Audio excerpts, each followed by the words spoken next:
말씀으로 하루를 여는 복된 새벽에 하나님께서 우리에게 주시는 귀한 말씀은 구약성경 말라기 2장 17절 말씀입니다. 함께 말씀을 펴주시고 같이 읽어나가실까요? 너희가 말로 여호와를 괴롭게 하고도 이러기를 우리가 어떻게 여호와를 괴롭혀 드렸나이까 하는도다.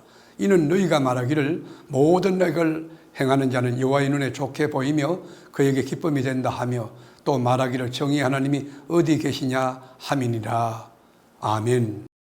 하나님이 살아계신다면 왜 의롭고 바르게 살려는 이 진실된 사람이 힘들게 사는가? 왜 사업에 실패하는가? 인생의 어려움을 겪고 있는가? 근데 반대로 악한 자는 잘 되고 하나님을 기쁘시게 하려는 자는 왜 이렇게 형편없이 어려움에 빠지는가? 떨어지는가?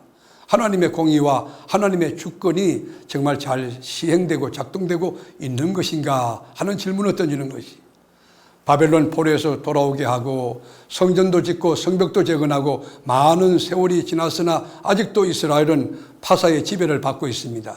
가난 속에서 헤어나오지 못하고 있습니다. 강대국의 압박 속에서 살아갑니다. 그때 하나님께서 악한 자는 더 선하게 여긴다고 항변하는 것입니다. 하나님의 주권과 섭리를 믿어야 하는데 믿지 못한 거예요. 어떤 상황 가운데도 하나님의 역사의 수레바퀴는 돌아가고 있다는 것입니다.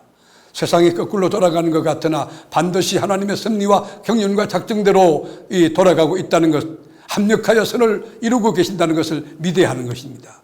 현실적으로 힘든 때를 지나고 있으나 장차 그리스도께서 이 땅에 오시고 그리스도가 이 땅에 임하시며 속죄의 은혜를 베풀어 주시며 그리고 구속의恩척을 베풀어 주시며 영생의 소망을 갖고 살아가게 하실 그 약속을 믿어야 한다는 것입니다. 먼저 어떤 한 사람을 준비하러 올 것이라고 말씀했어요. 3절에 보면 보라 내가 너희의 자손을 꾸짖을 것이요 똥 곧 너희 절기의 희생의 똥을 그의 얼굴에 바를 것이요 그이가 그것과 함께 제하여 버림을 당하리라. 여러분 여기 보면 그가 누구냐면 세례 요한이에요. 말라기 선지자가 존재했던 때가 BC 430년경이니까 400년을 더 기다려야 하는 그런 예언의 말씀이에요. 하나님의 말씀을 듣고도 예비하지 않으면, 하나님의 말씀을 듣고도 회개하지 않으면, 하나님의 말씀을 듣고도 준비하지 않으면, 주님과 나 사이에 거칠 것들을 치워내지 않으면 주님께서 오실 때 누가 능히 주님 앞에 설 수 있겠느냐는 것이, 모든 일에는 준비해야 됩니다. 공부도 준비해야 되고 결혼도 준비해야 되고 믿음 생활도 준비해야 됩니다. 하나님의 아들이 이 땅에 육신을 입고 오시는 일에는 준비가 필요합니다. 그냥 지나치는 만남이라면 준비할 필요가 없습니다. 주님을 예배하러 오는 것은 주님을 만나러 오는 것입니다. 그렇다면 예배도 준비되어야 됩니다. 아주 경건하게 한 주 내내 기도하며 생활로 준비, 마음으로 준비, 그리고 몸으로 준비, 예물로 준비해서 예배드릴 때 은혜가 다릅니다. 하늘 문이 열려집니다. 주님의 영광이 가득합니다. 말라기 선지자 이후에 400년 동안 예언자가 나타나지 않는 암흑기를 보냅니다. 이스라엘은 바사와 헬라와 수리아, 로마에게 계속하여 압박을 받습니다. 나중에는 하나님의 성전에 가정한 것이 드러나는 끔찍한 일들을 겪고 수많은 고난을 겪게 됩니다. 깜깜한 밤입니다. 역사의 불이 꺼졌습니다. 영적으로 소망이 보이지 않습니다. 예수 그리스도가 이 땅에 임하실 때 이스라엘의 상황은 어떠한 곳에도 희망이 없는 절박한 상황 가운데, 절망적인 상황 가운데 놓여 있었다는 겁니다. 숨을 쉴 수도 없습니다. 유대나라를 구원할 왕도 여러분 없습니다. 그런데 거기에 에돔 사람이 유대의 왕으로 되는 기가 막힌 일이 일어납니다. 그가 누굽니까? 헤롯입니다. 그때 그 백성들의 심령에 간절한 소원이 불처럼 막 일어나는데 그것이 뭡니까? 메시아에 대한 소망입니다.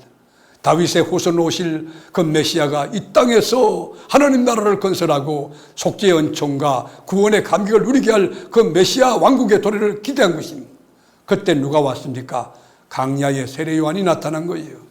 인간의 몸을 입고 이 땅에 임하는 하나님의 아들이 누군가를 외칩니다. 예수 그분은 메시아라는 거예요. 하나님의 아들이 누군가를 외치는 거예요. 예수님이 그리고 등장했습니다.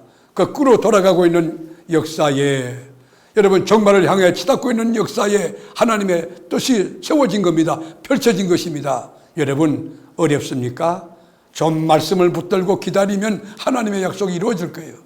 하나님은 6절의 말씀처럼 변치 않으시고 하나님의 약속을 반드시 정확히 지켜내십니다. 하나님이 변하신다면 이 세상은 혼란에 빠질 것입니다. 하나님의 말씀인 진리가 흔들린다면 모든 것이 혼돈에 빠집니다. 하나님은 물질이나 육체가 아니기에 변하거나 늙거나 소멸되지 않습니다. 하나님은 모든 것을 미리 아시고 통전적으로 아시고 완벽하게 아시기 때문에 하나님의 생각과 판단은 항상 정확합니다. 항상 옳습니다.